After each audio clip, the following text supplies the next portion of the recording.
Hi, I'm Gabriella from iSolutions, and today I'm going to be going over how to use the iSolutions app to apply credit memos inside of Microsoft Dynamics 365 Business Central. So to get started, I'm going to open up Business Central, and I'm going to go to Customers, and I'm going to go to the customer with the credit memo that needs to be applied.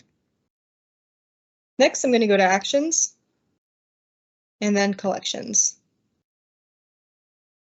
From here, it's just a couple of quick, easy steps. So you can see all of these open invoices here. And you also see the credit memo.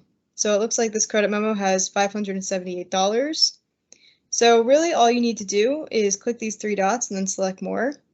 So I'm selecting the credit memo, and I'm also going to choose an invoice to apply it to. So I'll go ahead and choose this one with the amount of $380.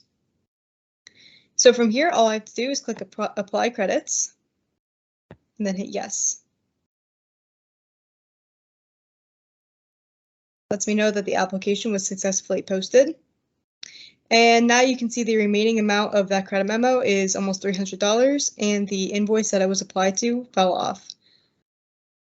If you have any questions, please feel free to reach out to us at support@isolutionsgroup.com or go online to isolutionsgroup.com/contact.